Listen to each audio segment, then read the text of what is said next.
Bismillahirrahmanirrahim. Assalamualaikum warahmatullahi wabarakatuh. Alhamdulillah alladzi bi ni'matihi tatimmus sholihat. Allahumma sholli ala sayyidina Muhammad. Baiklah, kawan-kawan, saya dengan Debi Sofyan dari kelas PAI 4B akan menjelaskan sebuah materi yang berjudul Guru sebagai Administrator Pendidikan. Saya mulai dari pengertian dulu ya, teman-teman.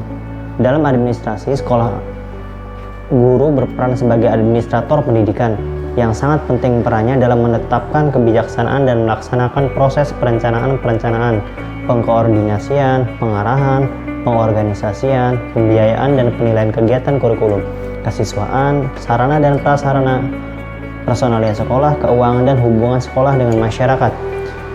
Segala pelaksanaan dalam kaitannya proses belajar mengajar perlu diadministrasikan secara baik, sebab administrasi yang dikerjakan seperti membuat rencana mengajar, mencatat hasil belajar dan sebagainya merupakan dokumen yang berharga bahwa ia telah melaksanakan tugasnya dengan baik. Nah, sebagai seorang guru, sebaiknya ikut andil dalam menangani administrasi sekolah, karena selain pada saat mengajar, guru dapat mengenal dan memantau perkembangan siswanya melalui administrasi sekolah. Tujuan dalam proses pembelajaran, agar proses itu dapat berlangsung dengan lancar, maka guru harus menciptakan suasana belajar yang menyenangkan. Untuk itu, guru harus merencanakan dan melaksanakan kegiatan pembelajaran untuk mencapai tujuan pendidikan. Para guru perlu mencari sumber pembelajaran, memberi motivasi, fasilitas, serta membimbing peserta didik baik secara individu ataupun kelompok dan demi tercapainya tujuan pendidikan. Fungsi guru sebagai administrator pendidikan. Adapun peranan guru dalam administrasi pendidikan di sekolah yang sesuai dengan klasifikasinya yaitu yang pertama, administrasi kurikulum, yang tugasnya itu membuat perencanaan dan pengembangan kurikulum oleh guru, antara lain juga meliputi penyusunan program pengajaran serta penyusunan satuan acara pengajaran atau satuan pelajaran. Di antaranya pengembangan, prosedur pembahasan materi kurikulum, penambahan mata pelajaran sesuai dengan lingkungan sekolah, penjabaran dan penambahan bahan kajian mata pelajaran. Yang kedua, pelaksanaan kurikulum. Di antaranya penyusunan dan pengembangan suatu pengajaran, prosedur penyusunan suatu pengajaran, pengembangan suatu pengajaran, penggunaan suatu pengajaran bukan buatan guru sendiri, pelaksanaan proses belajar mengajar, pengaturan ruang belajar, kegiatan ekstrakurikuler, dan evaluasi hasil belajar dan program belajar. Berikutnya ada administrasi kesiswaan. Tugas guru dalam administrasi siswa adalah yang pertama itu menyeleksi siswa baru. Yang kedua, menyelenggarakan pembelajaran. Yang ketiga, mengontrol kehadiran siswa. Yang keempat, melakukan uji kompetensi akademik dan kejuruan. Yang kelima, melaksanakan bimbingan karir serta penelusuran lulusan. Guru harus menyadari bahwa kepuasan peserta didik dan orang tuanya serta masyarakat merupakan indikator keberhasilan sekolah. Yang berikutnya ada administrasi kepegawaian atau personel. Adapun peran guru dalam administrasi personal adalah yang pertama, membuat buku induk pegawai. Yang kedua, membantu memperlancar kebijaksanaan dalam kepegawaian seperti kenaikan pangkat atau promosi, perpindahan atau mutasi, pemberhentian atau pensiun, pemberhentian atau pemecatan, cuti dan sebagainya. Yang berikutnya, membuat inventarisasi semua file kepegawaian, baik kepala sekolah, guru maupun tenaga tata administrasi. Yang berikutnya, membuat laporan rutin kepegawaian harian, mingguan, bulan, dan tahunan. Berikutnya, membuat laporan data sekolah dan pegawai, mencatat tenaga pendidik yang akan mengikuti penataran, dan mempersiapkan surat keputusan kepala sekolah tentang proses KBM, surat tugas, surat puasa, dan lain-lain. Yang berikutnya ada administrasi keuangan. Di antara tugasnya yakni yang pertama, membuat file keuangan sesuai dengan dana pembangunan. Yang kedua, membuat laporan data usul pembayaran gaji atau rapel ke pemerintah kota. Yang ketiga, membuat pembukuan penerimaan dan penggunaan dan pembangunan. Yang keempat, membuat laporan dana pembangunan dan akhir tahun anggaran. Yang kelima, membuat laporan rancangan anggaran pendapatan bantuan sekolah atau RAPBPS. Yang keenam, membuat laporan tribulan dana bantuan operasional sekolah atau dana BOS. Yang ketujuh, menyetorkan pajak PPN dan PPH. Yang kedelapan, membagikan gaji atau rapel. Yang sembilan, menyimpan dan membuat arsip peraturan keuangan sekolah.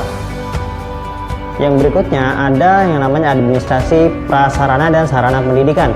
Adapun peranan guru dalam administrasi prasarana dan sarana adalah perencanaan, pemanfaatan dan pemeliharaan serta pengawasan penggunaan prasarana dan sarana yang dimaksud.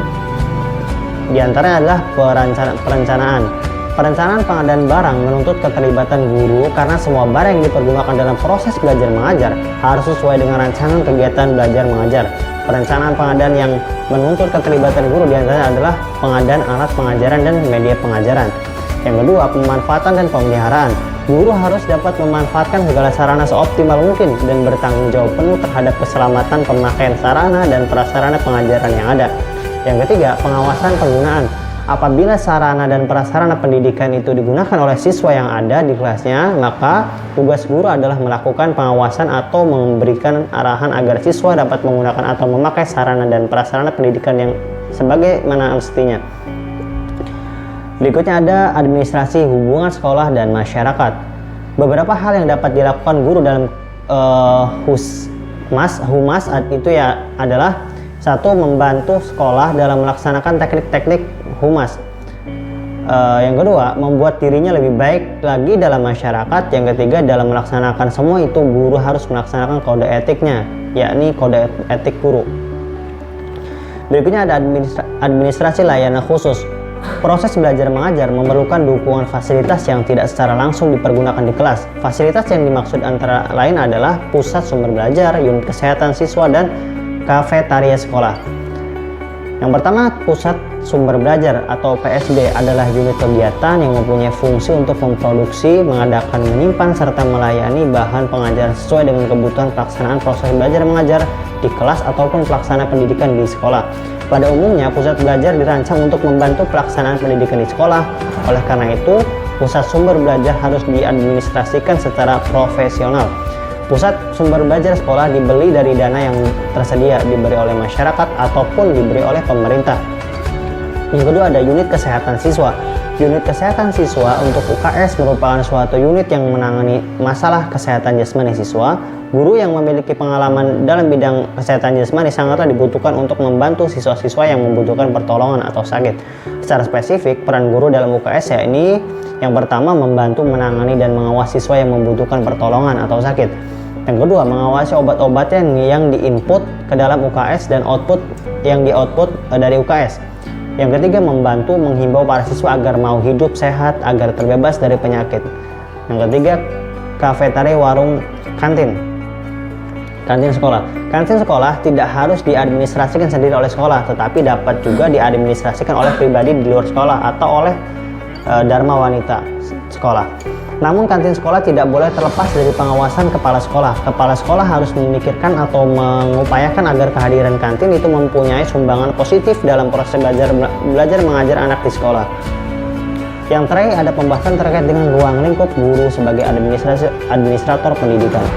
Ruang lingkup guru sebagai administrator pendidikan itu sebagai berikut. Yang pertama, manajemen kurikulum meliputi perencanaan, pelaksanaan, pengawasan, dan evaluasi kegiatan tentang pendataan mata pelajaran atau mata kuliah yang diajarkan atau dipasarkan, waktu jam yang tersedia, jumlah guru beserta pembagian yang pelajaran, jumlah kelas, penjadwalan kegiatan belajar mengajar, buku-buku yang dibutuhkan, program semester, evaluasi, program tahunan, kalender pendidikan, perubahan kurikulum maupun inovasi-inovasi dalam pengembangan kurikulum. Yang kedua ada manajemen ketenaga pendidikan atau kepegawaian, meliputi perencanaan perorganisasian, pelaksanaan pengawasan, dan evaluasi kegiatan penerimaan pegawai baru.